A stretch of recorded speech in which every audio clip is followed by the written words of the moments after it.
جی وعلیکم السلام ورحمۃ اللہ وبرکاتہ۔ محترم بھائی نے لکھا جی کہ شیخ کسی حدیث میں آتا ہے کہ نبی صلی اللہ علیہ وسلم نے ہاتھ چھوڑ کر نماز پڑھی ہے، اگر پڑھی ہے تو وضاحت کر دیں۔ نہیں بھائی، نبی علیہ الصلوۃ والسلام ہاتھ چھوڑ کے نماز نہیں پڑھتے تھے۔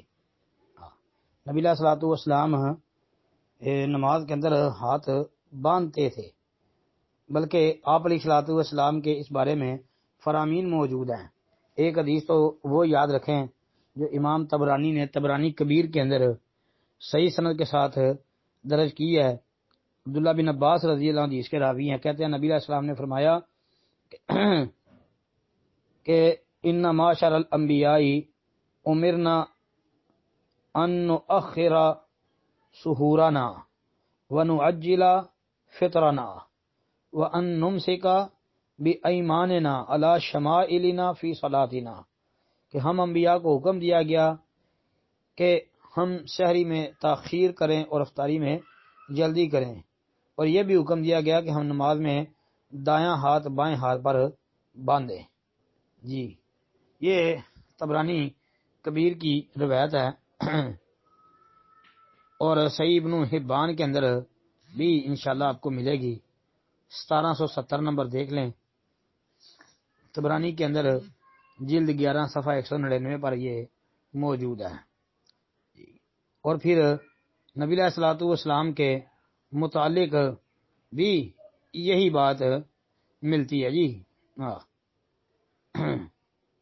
اور عبداللہ بن مسعود رضی اللہ عنہ سے مروی ایک روایت سنن نبی داود اور سنن نسائی وغیرہ کے اندر بھی آتی ہے، انشاءاللہ سند اس کی بھی حسن ہے۔ وہ کہتے ہیں کہ نبی علیہ السلام میرے پاس سے گزرے، میں نماز میں اپنا بایاں ہاتھ دائیں پر باندھا ہوا تھا، تو نبی علیہ السلام نے میرا دایاں ہاتھ پکڑ کر بائیں پر رکھ دیا۔ سند انشاءاللہ حسن ہے اس کی۔ تو اس سے بھی پتہ چلتا ہے کہ نماز میں ہاتھ نبی علیہ السلام جی باندھنے کا حکم دیا کرتے تھے۔ جس طرح کہ ایک صحابی نے غلط طریقے سے باندھے تو آپ نے درست کر دیا۔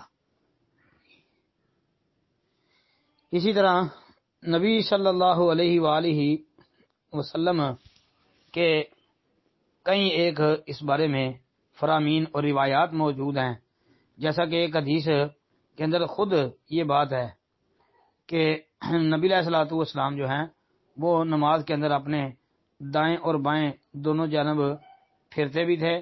پھر آپ علیہ السلام کو دیکھا کہ آپ ہاتھ اپنے سینے پر رکھتے تھے، اور یہ بھی ہے کہ آپ علیہ السلام اپنے دائیں ہاتھ کو بائیں ہاتھ کے جوڑ کے اوپر رکھتے تھے۔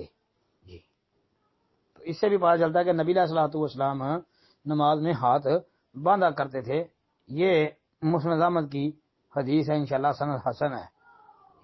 اس کے برعکس اگر کوئی بندہ یہ کہتا ہے کہ بھائی نبی علیہ السلام نماز میں ہاتھ چھوڑتے تھے، تو اس کے پاس اس کی کوئی دلیل نہیں ہے۔ اگر کوئی کہتا ہے تو اس کو چاہیے کوئی دلیل پیش کرے، جو کہ انشاءاللہ قیامت تک پیش نہیں کر سکتا۔ اس بارے میں ایک بات یاد رکھنا، طبرانی کبیر کے اندر ایک روایت آتی ہے معاذ بن جبل رضی اللہ عنہ کے حوالے سے، اس میں یہ ہے کہ بیان کیا جاتا ہے کہ نبی علیہ السلام جو ہے وہ نماز کے اندر ہاتھ چھوڑ دیتے تھے، لیکن یہ بات ثابت نہیں ہے۔ وہ بات صحیح سند سے ثابت نہیں ہے، سند اس کی جھوٹی ہے، کیونکہ اس میں حسیب بن جہدر وہ بالاتفاق جو ہے وہ قذاب اور متروک الحدیث ہے۔ تو اس لیے صحیح بات یہی ہے کہ ہاتھ نماز کے اندر باندھنا یہ نبی علیہ الصلوۃ والسلام کی سنت ہے۔ السلام علیکم ورحمۃ اللہ۔